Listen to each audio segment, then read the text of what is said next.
first reading today makes a very subtle point, but it's actually really, really important. And it's a point that's later made in the Acts of the Apostles. You hear about the people complaining about Moses and Aaron. And immediately after you hear about this, you hear that God speaks to them.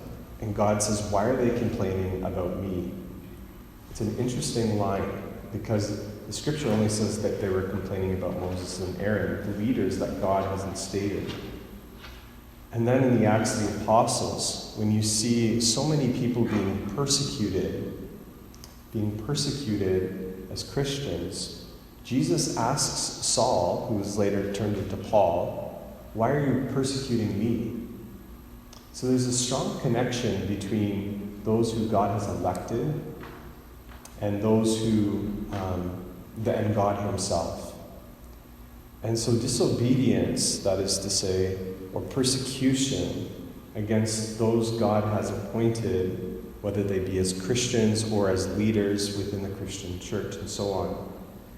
Once we persecute them or disobey them, when they're in the place of God speaking in his prophetic authority, we are, in God's mind and heart, persecuting him.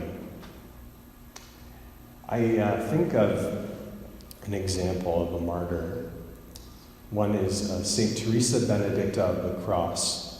She was raised Jewish. Her name was Edith Stein. She actually became an atheist for a while and then discovered Catholicism. And she entered into the Carmelite religious order. She was being brought up and living during a Nazi-controlled Europe. And she was living in a monastery where the nuns were ordered by the government not to wear their habits made out of wool, because the wool needed to go to the army. So being in a persecuted place where she could have been killed by these Nazis, and eventually was, her sisters were disobedient to this law that was actually legitimate.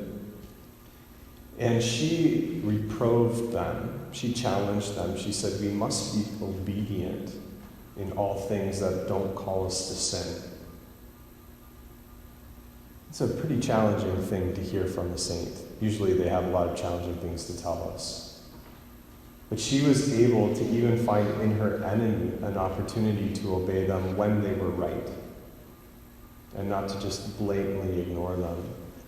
Why is obedience so stressed in the Bible and stressed in our faith? Nuns, brothers, priests, we all take a promise of obedience, but it's meant, of course, to be an example for all the lay faithful as well.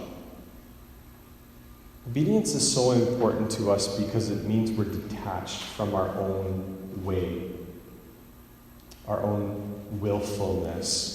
And our own willfulness is the root of all pride. My choice, my life, how I want it. And that's the real reason why all sin exists, is because of that. And if we want to begin to do an exercise that will help us free our hearts, so through faith we can trust God to even work through some of the most evil times in our world, then we're called to be obedient in all things but sin. All things but sin. This is very challenging. Sometimes it's challenging because as children, we have parents and we're obedient to them, and we think, when I get older, I can do things my way. But no matter what stage of life we're in, we're always going to be a child before God.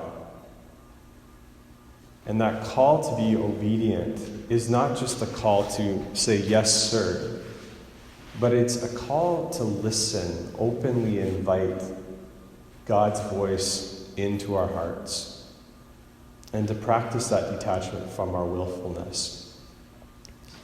So there's speed limit, follow it. That's a pretty legitimate thing. If there's a law about claiming certain things on your taxes, follow that. If there's rules in the liturgy, follow those. If our pastor gives us direction, and it's within his scope to do so, we follow that. If your children are being asked to do something, then they should be taught to listen because you're preparing them for the world. All of us aren't going to do this perfectly because we're all struggling with pride, but we overcome it by at least trying and beginning each day again. At the root of the word obedience is listening. The Hebrew word obedient means to listen, not hear, but to listen. And we all know this. When you meet someone you don't want to listen to, you probably have this, I have this thing that goes on in my mind that says, yeah. Right? We all know that. But with God, it can never be that way, and God can speak to us even through our enemies. So we really have to remember to listen for God's voice and to find out where he is calling us. And this will lead to the type of humility we see in this woman today, who was not worried about her status before God. She recognized as a human being that she was undeserving of grace, which is true for all of us. And because of that, God was able to fill her heart with his love and his saving power. Let's all have that humility and strive for it today.